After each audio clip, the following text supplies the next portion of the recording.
You might have noticed that making friends as an adult feels harder than it used to, and it can leave you wondering if you're doing something wrong. But what if the way you've been approaching it is actually making it more complicated than it needs to be? Today, we're going to explore how to make more friends as an adult without forcing it, focusing on one gentle shift that changes everything. This matters because loneliness and disconnection are common struggles in our busy lives, and small changes can bring real relief. When you start practicing this approach consistently, you may find that friendships begin to form more naturally and with less pressure. The key mistake many of us make is thinking we need to be outgoing or perfect, when really it's about creating small, authentic moments of connection. In this video, I'll walk you through this step by step in a calm and practical way so you can feel more at ease in your social life. So let's start by looking at the first simple step you can take today. Making friends as an adult often feels like something that should happen naturally, but it rarely does. This topic is about finding real connection without the pressure of forcing yourself into uncomfortable situations. It means letting friendships grow slowly. Like plants that need the right soil and sunlight, you stop trying to collect people like achievements and start noticing who you genuinely enjoy being around. A big misunderstanding is that you have to be outgoing or charismatic to make friends. The relief comes when you realize you just need to be present and open, not perfect. It's more about creating small moments of shared experience than planning grand social events. Once you understand this, the whole idea of friendship shifts from a chore to a quiet possibility. Your everyday well-being depends heavily on feeling like you belong somewhere. Having friends as an adult gives you a buffer against stress and loneliness that work and life can pile on. It's not about having a huge circle, but about knowing there are people who get you. This connection helps you feel more grounded when things get hard or uncertain. Many people think they can manage alone, but isolation slowly wears down your sense of safety. The benefit of even one good friend is that they remind you that you're not facing everything by yourself. It makes ordinary days brighter and hard days more bearable. Without this, life starts to feel flat, which is why moving toward friendship matters so much. When real friendships are missing, your social life often feels like a long list of acquaintances you never see. You might spend weekends alone or stuck in routines that don't involve anyone you truly trust. There's a quiet loneliness that creeps in, even when you're busy with work or hobbies. You start to feel invisible, or like everyone else has figured out how to connect except you. A common pitfall is that you begin to blame yourself, thinking there's something wrong with your personality. Without friendships, small setbacks feel bigger because you don't have someone to share them with. You might even avoid social situations out of fear that you'll just feel left out again. This is exactly why learning to make friends without forcing it becomes so important for your mental health. Before you go, take a second to think about what we talked about today. What part of making friends without forcing it felt most relatable to you? Maybe it was the idea of starting with shared interests or just showing up more often. If one small step stood out, why not try it this week and see how it feels? And if you found this helpful, please give the video a like. It really helps more people find it. You can also leave a comment below sharing your own experience with adult friendship. I'd love to hear what works for you or what feels challenging. And if you haven't already, hit subscribe so you don't miss the next video. We're in this together. One big block is the belief that friendships should happen instantly, like they did in school. Many adults expect a single conversation to turn into a deep bond, and when it doesn't, they give up.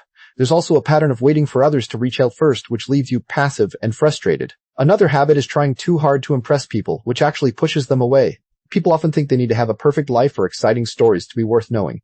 This overthinking creates a wall between you and the simple, easy connection that's actually possible. The truth is that most people are just as nervous as you are, and that vulnerability is what draws them in. Recognizing these blocks is the first step to getting out of your own way. The first mindset shift is to move from I need to make friends to I want to connect with people I already see. This takes the pressure off by focusing on curiosity instead of outcome. You start looking for small shared interests rather than searching for a perfect best friend. It's about noticing the person next to you at the coffee shop or the coworker who shares your taste in music.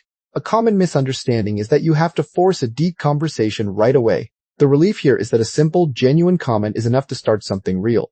You let go of the need to control how fast a friendship grows. This shift makes the whole process feel lighter and more natural, like you're just living your life. The first practical step is to pick one place you already go and simply show up there more often.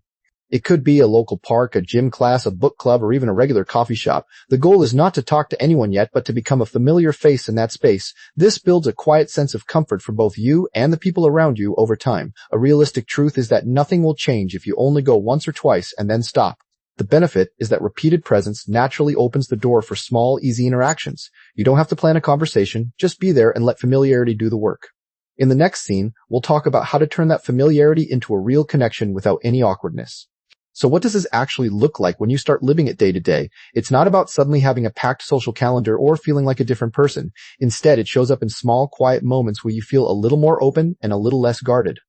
You might find yourself saying yes to a casual coffee invite without overthinking it for hours. Or you could notice that you're smiling more at a neighbor you pass in the hallway just because it feels natural. The real change is that you stop treating every interaction like a test of your worth or likability. Once high IS, you start to see daily life as a series of low-stakes chances to connect, not a performance you have to nail. This shift makes the whole process feel lighter, and that's exactly where we're headed next.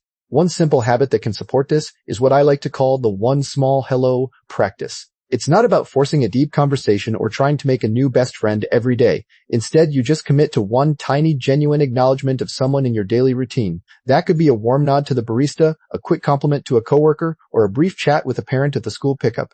The key is that you do it without any expectation of where it will lead, just for the sake of being present. This habit rewires your brain to see connection as something safe and normal, not scary or high pressure. Over time, these small moments build a sense of ease that makes deeper friendships feel more possible.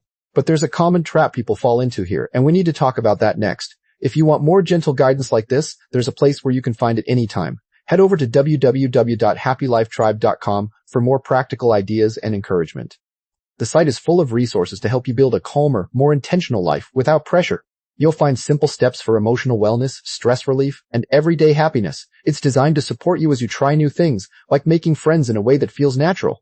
No hype, no rush, just real grounded ideas you can actually use. Whether you're looking for a quick read or a deeper dive, the website can be a helpful companion, so feel free to visit whenever you need a little extra calm living inspiration to carry you through your week. A really common mistake people make is trying to speed up the process by being overly eager or available. They think that if they just say yes to everything and push hard, friendships will form faster. But that often backfires because it comes across as desperate or forced, which makes others pull back. Another version of this mistake is overanalyzing every text or interaction, wondering if you said the right thing.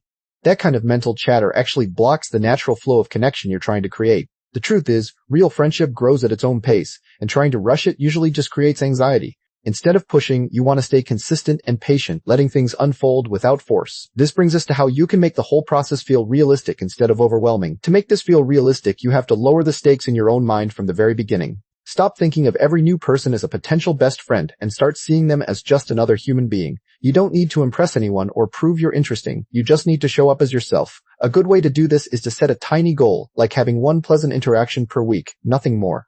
If you try to build a whole social life overnight, you'll burn out and feel like you're failing. But when you take small, consistent steps, the pressure dissolves and the process becomes sustainable. You'll start to notice that even a 5-minute chat can feel like a win, because it is. And as that pressure fades, you'll begin to see real emotional changes taking shape. As you practice this more, you'll notice a quiet shift in how you feel about yourself and your place in the world. The loneliness or social anxiety that used to feel so heavy starts to loosen its grip on you. You might find yourself feeling more relaxed in group settings, even if you're not the center of attention. There's a growing sense of belonging that comes not from having lots of friends, but from feeling connected in small ways. Your mind stops racing with self-doubt after every conversation, because you've proven to yourself that you can handle it. This emotional relief is one of the most rewarding parts of the whole process, and it builds on itself over time. You start to trust that you don't have to be perfect to be liked, and that's incredibly freeing. But life gets busy, and keeping this momentum going requires a little bit of intention. When life gets hectic, the first thing that usually slips is your social effort, and that's completely normal. The key is to not let a busy week turn into a month of isolation, because that pattern is hard to break. One way to keep momentum is to schedule one low-effort social touchpoint, like a quick text or a short walk with a friend. You don't need to plan elaborate outings, just a small reminder that you're still present in people's lives. Another trick is to combine social time with something you already do, like grabbing coffee or running an errand together. This makes it feel less like an extra task and more like a natural part of your routine. Remember, consistency matters more than intensity, so even a 5-minute check-in counts as progress. And with that foundation in place, we can move into how to deepen these connections without forcing them. Over time, this approach to friendship starts to change how your ordinary days feel. You stop measuring your social life by how many plans you have and start noticing the quality of small interactions. A quick chat with a neighbor or a shared laugh with a coworker begins to feel like real connection, not just small talk. You might find yourself looking forward to your weekly coffee shop visit because you recognize a familiar face there. The shift is subtle, so you may not notice it right away, but one day you realize you feel less alone in your daily routines.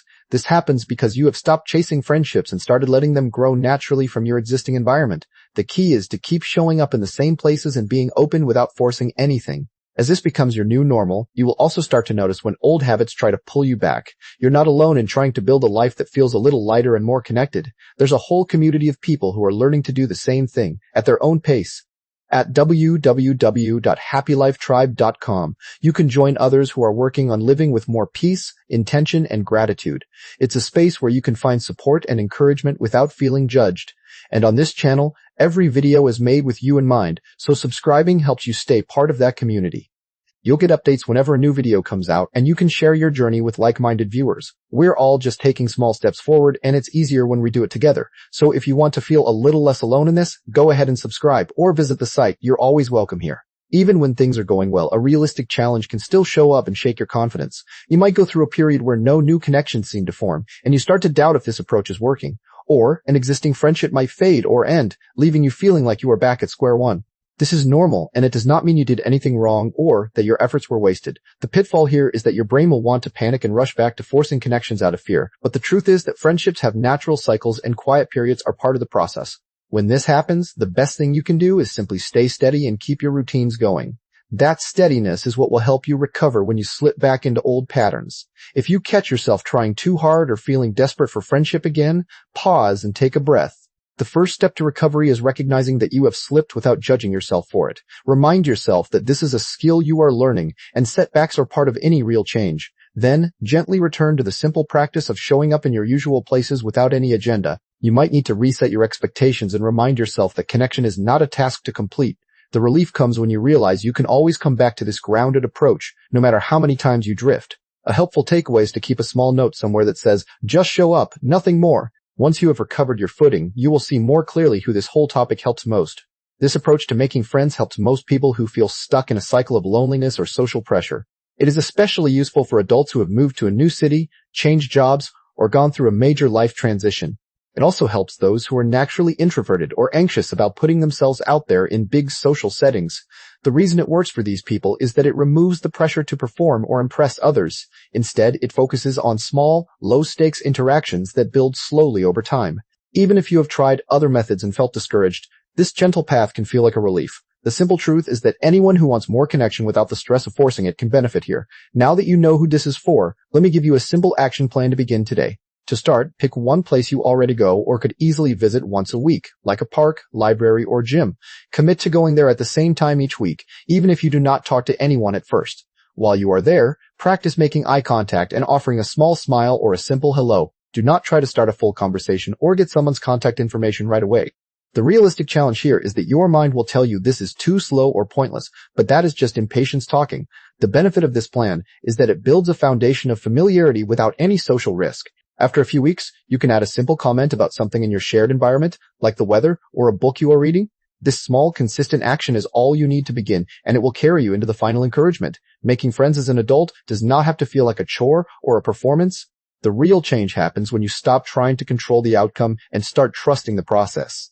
Every small, genuine interaction you have is a seed that may grow into something meaningful over time. You do not need to be the most outgoing person in the room or have a packed social calendar. What you need is patience, consistency, and a willingness to be present in your own life. The friendships that come from this approach tend to feel more natural and lasting because they were not forced. So keep showing up, keep being yourself, and let the connections find their own pace. This change is worth practicing because it leads to a life where friendship feels like a gentle addition, not a constant struggle. So as we wrap up here, I hope you feel a little more at ease about making friends as an adult. The ideas we talked about today are small and gentle, and you can start using them whenever it feels right. Just give yourself permission to take it slow and let connections unfold naturally. If this video helped you see friendship in a new light, please give it a like and subscribe to Happy Life Tribe. You can also find more encouragement and practical ideas at www.happylifetribe.com. That site is full of support, calm living inspiration, and mindful lifestyle guidance for building a happier, more fulfilling life. So go ahead and subscribe or stop by the website when you want a little extra help along the way. Until next time, I hope you feel a bit more hopeful and peaceful about the friendships waiting to grow in your life.